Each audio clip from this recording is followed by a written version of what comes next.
ఈ వీడియోలో మనం ఏపీసెట్ 2024 సంబంధించిన లైఫ్ సైన్సెస్ ఎగ్జామ్ అయితే కంప్లీట్ అయిపోయింది. మరి ఎగ్జామ్ సంబంధించిన ఎక్స్పెక్టెడ్ కట్ ఆఫ్ మార్క్స్ అనేది ఇక్కడ చెప్పడం జరుగుతుంది. చాలా మంది వెయిట్ చేస్తున్నారు, కట్ ఆఫ్ మార్క్స్ ఎంత ఉంటాయి, ఎంత వస్తాయి, ఎంత వస్తే మనం ఛాన్సెస్ ఉంటాయి సార్ అనేసి నన్ను అడుగుతూ ఉన్నారు. సో వాళ్ళందరికీ ఒక వీడియో అనేది ఆన్సర్ అనేది చెప్తుంది.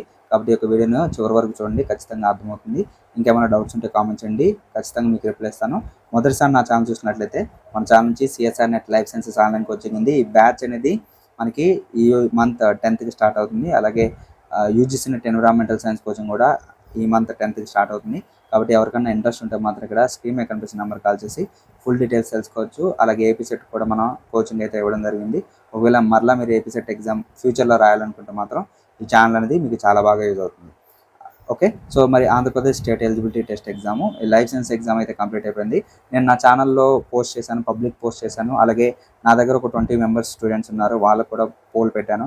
వాళ్ళు ఇచ్చిన ఆన్సర్ ప్రకారం క్వశ్చన్ పేపర్ ఎలా ఉందని అడిగితే వాళ్ళు ఇచ్చిన ఆన్సర్ వచ్చేసి మనకి పేపర్ 1 వచ్చేసి ఈజీగా ఉందని చెప్పారు, పేపర్ 2 వచ్చేసి మోడరేట్గా ఉందని చెప్పారు అనమాట. ఓకేనా, సో పేపర్ 1 వచ్చేసి ఈజీ అన్నారు, పేపర్ 2 మోడరేట్ అన్నారు. సో ఈజీ అంటే వీళ్ళకి ఎన్ని క్వశ్చన్స్ ఆన్సర్ అవుతాయి, అలాగే మోడరేట్ అంటే వీళ్ళకి ఎన్ని క్వశ్చన్స్ అనేవి ఆన్సర్ అవుతాయి అనేది ఇక్కడ చెప్తాను, జాగ్రత్త చూడండి. ఎవరైతే ఇక్కడ ఈజీ అని చెప్పారో వాళ్ళకి 40 క్వశ్చన్స్ అయితే, అంత 40 కన్నా ఇంకా ఎక్కువ క్వశ్చన్స్ ఆన్సర్ అవ్వవు అనమాట. ఓకేనా, ఈజీ అన్న వాళ్ళు 40 క్వశ్చన్స్ ఆన్సర్ చేయగలుగుతారు. మిగతా వాళ్ళందరూ 30, 32, 33 అలా అయిపోతారు, 35 బిలోనే ఉంటారన్నమాట. సో యావరేజ్గా ఫస్ట్ టైం ఎగ్జామ్ రాసి ఏబిసిడ్లు పెట్టి ఏమి ప్రిపేర్ అవ్వకుండా ఉన్న వాళ్ళకి 15 to 25 క్వశ్చన్స్ అయితే కరెక్ట్ అవుతాయి. ఓకేనా, సో ఫస్ట్ టైం ఇప్పుడే ఎగ్జామ్ రాస్తున్నారు, వాళ్ళకి ఏ ప్రిపరేషన్ లేదు, ఏదో రాస్తున్నారంటే వాళ్ళకి మాత్రం 15 to 25 క్వశ్చన్స్ అయితే పేపర్ 1లో వీళ్ళకి కరెక్ట్ అవుతాయి. ఎవరైతే అంటే వీళ్ళకి 40 నుంచి 50 మార్క్స్ అయితే ఫస్ట్ టైం రాసిన వాళ్ళు స్కోర్ చేయగలుగుతారు. ఎవరైతే ప్రిపేర్ అయ్యి ఎగ్జామ్కి ప్రిపేర్ అయ్యి రాశారో వాళ్ళకి మాత్రం 30+ స్కోర్ అయితే ఉంటుంది. అంటే ఏంటి, వాళ్ళకి 60 నుంచి 75 అలా ఆ రేంజ్లో వీళ్ళు స్కోర్ చేస్తారనమాట. ఓవరాల్గా చూసుకుంటే పేపర్ 1లో ఎవరైతే ఉన్నారో బాగా రాసిన వాళ్ళకి 70 మార్క్స్ అనేవి యావరేజ్గా ఉంటాయి. ఓకేనా, ఎవరైతే మంచిగా ప్రిపేర్ అయ్యి అంటే ఓన్గా ప్రిపేర్ అయినా లేదా ఎక్కడన్నా కోచింగ్ తీసుకున్నా వీళ్ళు 70 మార్క్స్ అయితే ఆన్సర్ చేయగలరు. అంటే 35 క్వశ్చన్స్ అయితే ఆన్సర్ చేయగలరు. 70 మార్క్స్ యావరేజ్గా చూసుకుంటే 70 మార్క్స్ అనేది పేపర్ 1లో తీసుకుంటున్నాం. సో పేపర్ 2 వచ్చేసి మనకి మోడరేట్ అన్నారు. మోడరేట్ మీన్స్ అంటే 50% ఈజీగా ఆన్సర్ చేస్తారు. ఓకేనా, సో 50% ఆన్సర్స్ అయితే వీళ్ళు తెలుసు, వీళ్ళకి ఒక 50 క్వశ్చన్స్ అయితే కరెక్ట్ ఆన్సర్స్ అవుతాయి. రిమైనింగ్ ఏదైతే ఉందో, రిమైనింగ్ 50 క్వశ్చన్స్ ఏదైతే ఉందో ఆ రిమైనింగ్ 50 క్వశ్చన్స్లో ఎన్ని క్వశ్చన్స్ కరెక్ట్ అవుతాయి అనేది వాళ్ళకి ఇంకా తెలియదు. కాబట్టి ఇక్కడ యావరేజ్గా చూసుకుంటే ఒక 65 క్వశ్చన్స్ అయితే ఇలా ఆన్సర్ చేయగలుగుతారు. ఓకేనా, సో మోడరేట్ అన్న వాళ్ళకి 65 క్వశ్చన్స్, 50 నుంచి 65 క్వశ్చన్స్ అనేవి ఆన్సర్ అవుతుంది. కాబట్టి ఎవరైతే ఇక్కడ ఉన్నారో 60 క్వశ్చన్స్ యావరేజ్ చేసుకున్నాం, ఇక్కడ 60 క్వశ్చన్స్ అంటే 120 మార్క్స్ అనేది ఉంటుందన్నమాట. సో 120 ఈ యొక్క 70 అంటే 190 మార్క్స్ ఎవరైతే జనరల్లో ఉంటారో ఓపెన్ కేటగిరీలో 190 మార్క్స్ అనేది కొంచెం బెటర్ స్కోర్ అని చెప్తాం. అంటే ఇక్కడ 210 అలా వస్తే ఎవరికి వస్తాయి అంటే కొంతమంది ఒక హ్యాబిట్ ఉంటుంది అన్నమాట. అంటే ఎగ్జామ్స్ కంటిన్యూస్గా రాస్తూ ఉంటారు, నెట్ ఎగ్జామ్స్, సెట్ ఎగ్జామ్స్ రాస్తూ ఉంటారు. సో ప్రిపేర్ అయ్యి రాసే వాళ్ళు ఎవరైతే ఉన్నారో వాళ్ళు మాత్రం 1 or 2% మాత్రమే 200+ స్కోర్ చేయగలరు. రిమైనింగ్ ఎవరైనా సరే 190 మార్క్స్ అయితే ఆగిపోతుంది. కాబట్టి 190 మార్క్స్ని మనం యావరేజ్గా తీసుకోవాలి. సో బాగా అటెంప్ట్ చేసిన వాళ్ళకి 190 మార్క్స్ యావరేజ్గా తీసుకుంటున్నాం. సో ఓవరాల్గా టాప్ స్కోర్ అనేది యావరేజ్ వచ్చేసి మనకి 190 మార్క్స్ తీసుకుంటున్నాం. ఓకే, సో అలాగే ఇప్పుడు మనం చూసుకుంటే 190 అంటే యావరేజ్గా చూసుకుంటే అందరికీ 190 మార్క్స్ రావు కదా.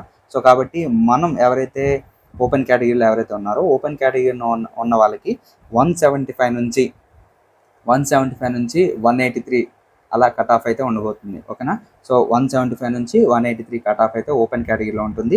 ఎవరైతే బ్యాక్వర్డ్ క్లాసెస్ బీసీలో ఉన్నారో బీసీ కేటగిరీ వాళ్ళకి మాత్రం ఓవరాల్గా చూసుకుంటే వీళ్ళకి మాత్రం 160 నుంచి 165 స్కోర్ అనేది ఉంటుందన్నమాట. ఓకేనా, సో ఎవరైతే ఓపెన్ కేటగిరీలో ఉన్నారో వాళ్ళకి 175 నుంచి 185 బిలో కట్ ఆఫ్ ఉంటుంది.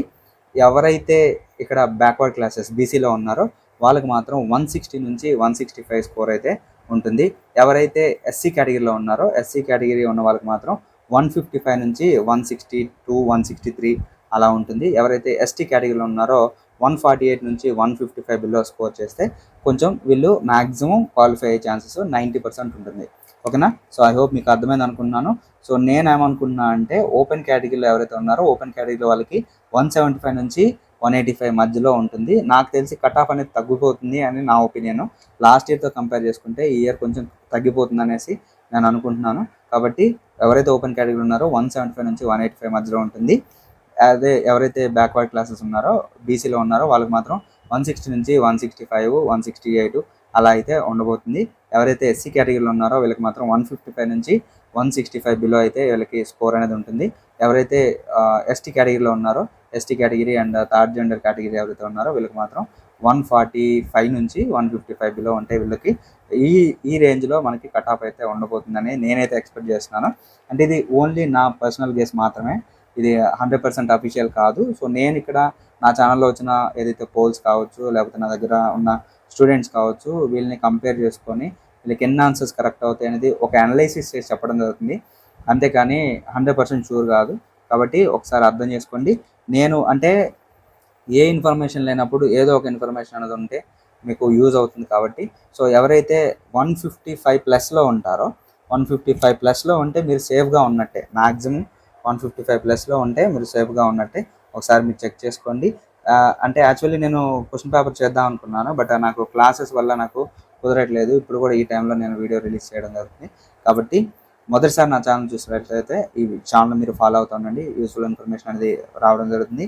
ఐ హోప్ మీకు ఈ యొక్క ఏబీసెట్ ఎగ్జామ్కి సంబంధించిన 2024 కట్ ఆఫ్ ఎంత ఉండబోతుంది అనేసి మీకు అర్థమైంది అనుకుంటున్నాను. ఇంకేమైనా డౌట్స్ ఉంటే కామెంట్ చేయండి, ఖచ్చితంగా మీకు రిప్లై ఇస్తాను.